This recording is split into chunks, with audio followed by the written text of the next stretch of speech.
आज हम बात करेंगे एक बहुत खतरनाक कॉन्स्पिरेसी थ्योरी के बारे में, ठीक है? चलिए शुरू करते हैं एंड ऑफ कोर्स बहुत बहुत मज़ा आएगा। मैंने पूरी साइंस इसकी निकाल के रख ली है, आराम से देखिए, मज़ेदार। चांद अंदर से खोखला है। और क्या चांद एक उपग्रह नहीं बल्कि एक स्पेस शिप है जो हमारी गैलेक्सी में लाई गई है, जिसमें एलियंस रहते हैं, या फिर यूं कहें कि भगवान। चांद सबसे ज्यादा रहस्यमय चीज है जिसके बारे में इंसान जानना तो चाहता है, लेकिन कोई है जो इस राज को राज ही रहने देना चाहता है। हुआ कुछ यूं कि जब मुझे तो लगता है सर आप ही वो हैं जो इस राज को राज रहने देना चाहते थे।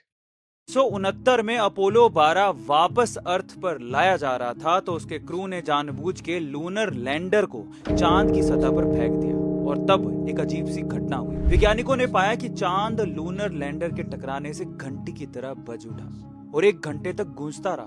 और तो और अपोलो 13 के टाइम और ज्यादा भार का ऑब्जेक्ट जब चांद की सतह पर छोड़ा गया, तो इस टाइम तो 3 घंटे तक चांद घंटे की तरह बजता रहा और ये गूंज चांद के अंदर तक महसूस की गई। इससे पता यहाँ तक सही है। हाँ, ऐसा किया गया था एंड नापा भी गया था कुछ 1 घंटे तक आवाज़ गूँज रही थी, आई। मतलब पृथ्वी पे नहीं आई थी, वहाँ सिस्मोग्राफ रखा गया था। सिस्मोग्राफ में उसके जो साउंड वाइब्रेशंस थे, उनको रीडिंग लिया गया था मतलब। यहाँ तक सही है? ठीक है। सिस्मोग्राफ, ठीक है? आगे सुनो। चला कि चांद की सतह के नीचे ना सिर्फ डेंसिटी कम है, बल्कि वो अंदर तक खोखला है। जैसे नहीं, बिल्कुल नहीं। कुछ साइंटिस्ट थे जिन्होंने ये मान कह दिया कि नहीं अंदर से खोखला हो सकता है, लेकिन साइंस में ऑब्वियसली रिसर्च एंड एविडेंस और रेपिटेटिव एक्सपेरिमेंट्स के द्वारा हम ये सब कंक्लूड करते हैं।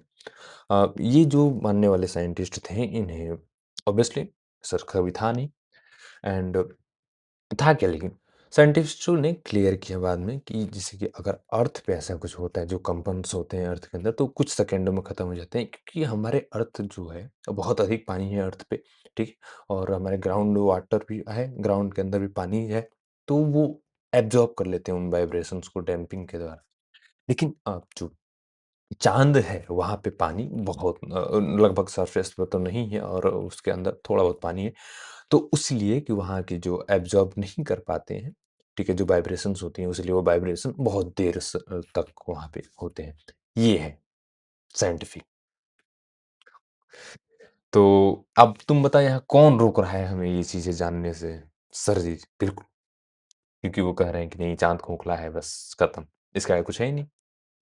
लेकिन बताया गया कि नहीं अ एब्ज़ॉर्ब्स कर लेते हैं, जैसे पानी जो है वो वाइब्रेशंस को एब्ज़ॉर्ब कर लेता है, अर्थ के अंदर पानी जाते हैं, उसीलिए एब्ज़ॉर्ब्स हो जाते हैं और उसमें नहीं होता है। यहाँ तक हम चाँद की स्ट्रक्चर भी जानते हैं कि उसमें एक क्रस्ट है, बहुत बड़ा मेंटल है और उसके मेटेलिक कोर है सेंटर में। हम ये जानते हैं, तो ये कॉन्स्पिरेसी थ्योरी थी, ठीक है? जब ये चीज़ें हुई थी, तो कुछ लोगों ने ये किया था और वो लोग जो अपने दिमाग को उतना साइंटिफिकली नहीं सोचते हैं या फिर साइंटिफिक तरीके से कोई भी चीज़ को प्रूफ ना करके बस मान लेते हैं कि हाँ, हो गया ऐसा था। तो उन्हीं में से सर एक हैं जो आपको ये कॉन्स्पिरेसी थ्योरी बेच रहे हैं इस समय एंड अ, और देखते हैं और सर क्या बोल रहे किसी ने उसे अंदर तक खोद के अपने रहने के लिए जगह बनाई हो। एक और अजीब सी बात है कि हैं। उसका बाद उसका जो खोद के अंदर से निकला मिट्टी या फिर जो भी वो क्या हुआ? चांद पे जितने भी गड्ढे हैं वो गहराई में एक समान है, जैसे कि कोई चीज उससे गहरा गड्ढा खोदने से रोक रही हो। ये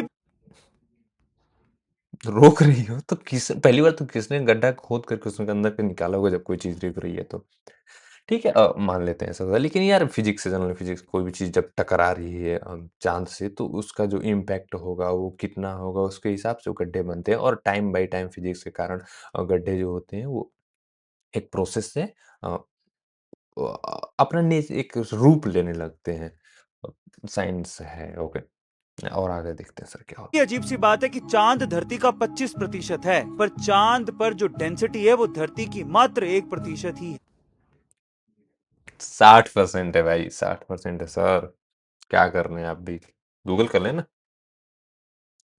इससे ही ये शक पैदा होता है कि चांद ना सिर्फ अंदर से खोखला है, बल्कि ये कोई उपग्रह नहीं है, ये एक स्पेसशिप है जिसमें एलियंस रहते हैं या फिर भगवान भी हो सकते हैं। आपका इसके बारे में क्या कहना है? Comment section. मेरा यही कहना है कि अगर चाँद खोखला है, तो मैं ये कह रहा हूँ कि सर का दिमाग भी अंदर से खोखला है।